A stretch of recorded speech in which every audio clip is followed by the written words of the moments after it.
Right before we jump into this video, if you'd like me to send you a free guide to capturing motion in low light situations, just look for this orange box over on FroKnowsPhoto.com, put your name, email address in it, hit send it. I'm going to send you that guide for free. Jared Polin, FroKnowsPhoto.com, and this is a review of the Nikon 135 1.8 PLENA. That's right, it's the PLENA. Doesn't have quite the ring as L-Mount Alliance. PLENA. Echo, echo, echo.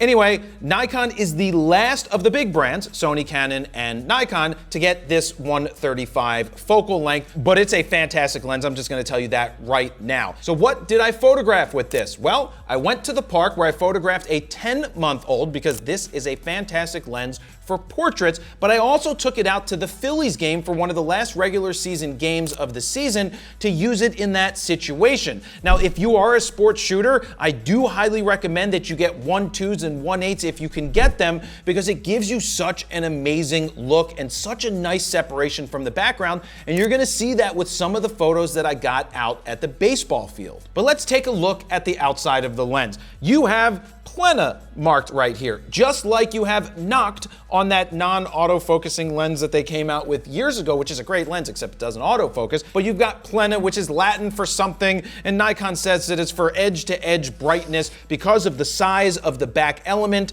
and the Z mount and how large it is. They tell you that they're able to get sharper edge-to-edge brightness as well across the frame. Now, I can tell you that I did see beautiful brightness across edge-to-edge without any vignetting. It looked fantastic. But that also brings up the question is the Sony's E-mount is much smaller, and I don't seem to have much of an issue with that 135 because that is one of the best lenses that Sony has made. Now, this is a nice feeling lens. It is a little heavy, weighing in at 2.2 pounds or 995 grams. It's the heaviest of the bunch between the Canon, the Sony, and the Nikon. But it feels great in the hands. When I was photographing baseball, it felt great on the Nikon Z9. I guess I should have said, I also shot it on the Nikon Z9. And while I'm at it, you might notice we're not on our normal store set because we haven't built the new one here at the new studio, but we will be doing that hopefully before the end of the year. Continuing on with the outside of the lens, you have two custom function buttons.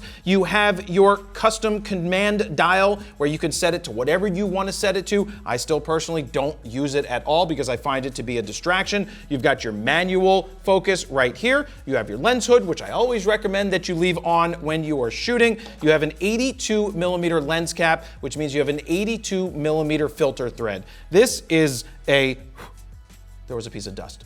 This is a fantastic, beautiful piece of engineering that Nikon came out with. This is well deserving of that PLENA name, just because I'm happy that they did some nice marketing and called it PLENA. Now, absent from a lens like this that the Noct had and some of the older, like the 70-200 had, you had that screen on there that told you the distance and what focal length, not that you need to know what focal length this is because it's always going to be 135 because that's what it is as a prime lens, but they got rid of it. I said that they would get rid of it early on. I said it was worthless and not necessary. I think the display button is a waste of space and a waste of technology and a waste of money. And I think they realized that probably it's a great money-saving thing and you don't need to do as much engineering to get that thing in there. So if that is true and they don't put that on anymore, then I so happen to be correct. And that's basically the outside of the lens. Like I said, it feels great when you're out there shooting, and I want to jump out to the playground right here. And I do want to mention that it was an overcast day. This is a 10-month-old.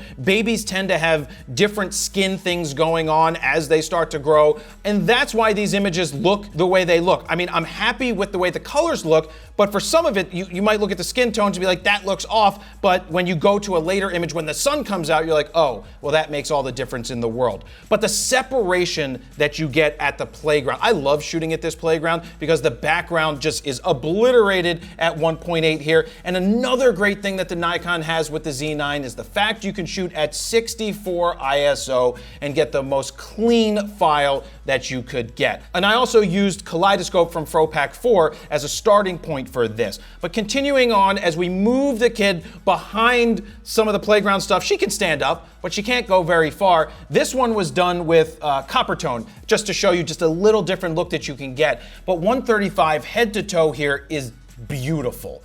Like I said, this is such a great, tremendous lens that if you're a pro, even if you're not a pro, if you can afford something like this, we'll get to the price in a minute, it's a must-have. If you are a full-time working professional and you can afford it, this is a lens that's gotta be in your bag as you start to add specialty lenses. It's great when it comes to portraits. It's gonna be great in sports situations. It's gonna be great at weddings. It's just a fantastic lens to have. You're not gonna find something much better than this that Nikon has ever made. It's that good of a lens. Just look at the narrow depth of field you have here at 1.8, this small little sliver that you're getting, and the IAF nailed it perfect. Looks fantastic. The black and white looks really great, and the isolation is awesome. It just creates some tremendous images.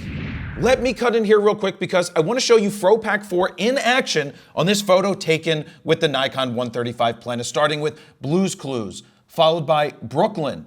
C41 gives it that filmic look, copper tone. We've got DeLorean, High C, Kaleidoscope, Mel Brooks, Saltwater Taffy, which looks incredible on this, thick, tintype, and Wet Hot American Summer. But since this took place in Kensington and Philadelphia, I want to go up to FroPak 1 and show you Kensington, and look how great that looks. So if you're looking to speed up your RAW workflow, give yourself a great starting point, or you're just tired of other people's presets not working, we created 14 all-new custom Lightroom presets that you can check out right now at FroKnowsPhoto.com/FroPak4. While you're over there, you can play with the sliders to see the befores and the afters. And if you decide to pick them up right now, they are currently on sale. Or if you want to get the Grand Slam bundle and save even more, you can get FroPak 1, 2, 3, and 4. Now, let's get back to the review.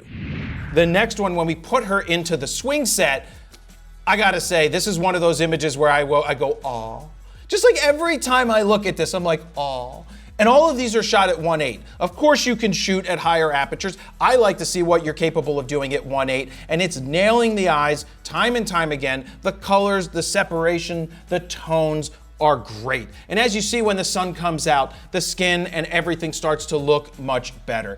I just love this for photographing kids. Kids are so easy, in my opinion, to photograph when they're this age. They just really sit there. When they're 2, 3, 4 years old, I love photographing them then because they're just tooling around and they make for some great images, and a 135 is perfect in those situations. And the last one from the swing set that I want to show you from out at the park, just to show you what you get with the isolation at 1.8. It is totally obliterated, but I like it. I love the way that it looks. So part of the reason the bokeh looks the way that it looks is you have 11 aperture blades with this lens. Canon has 9, and the Sony also has 11. Do I see a big difference between those? And the answer is no. I don't sit there and pixel peep that myself, and I just think you're gonna get great images with all of those, but that is that. You get those 11 aperture blades, some really nice edge to edge without having vignetting. So that's nice in this as well. So next up, let's take you out to the ball game where Nick Castellanos likes to sign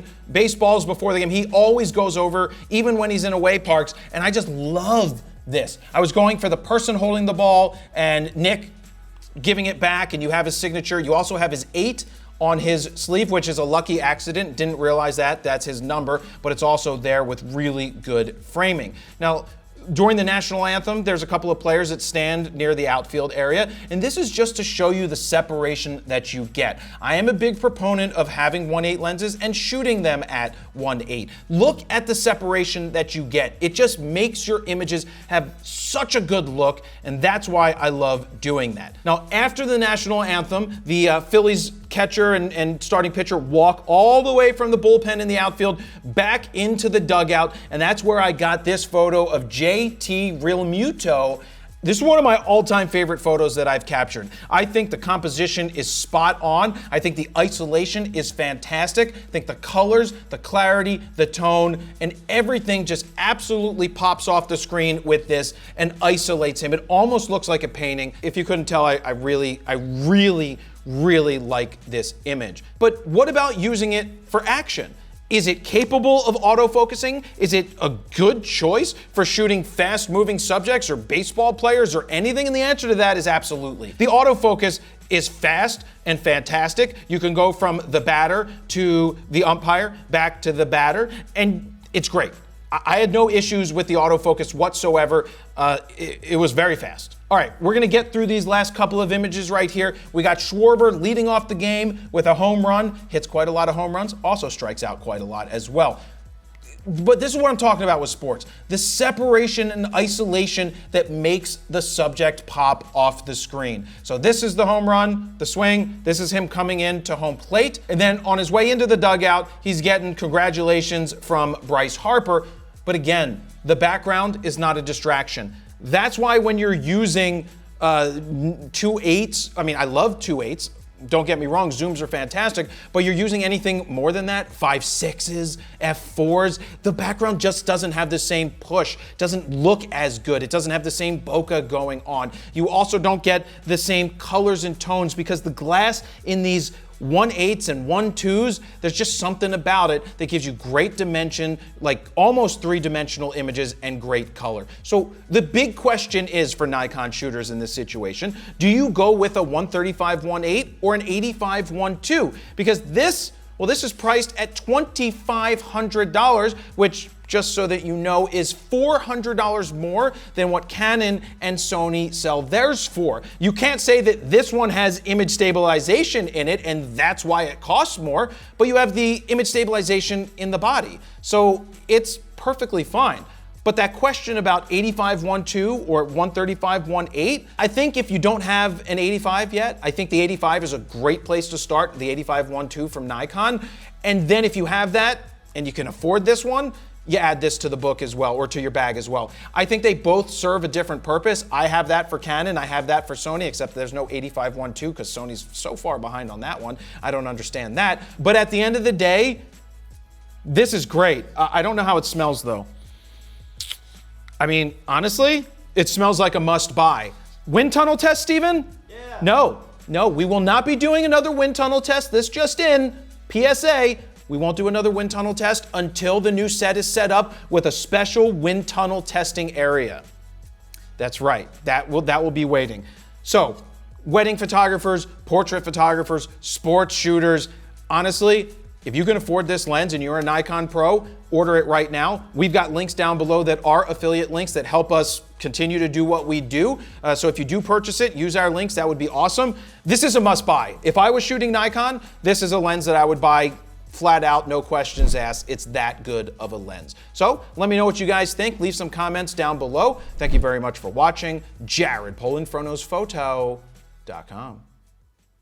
See ya.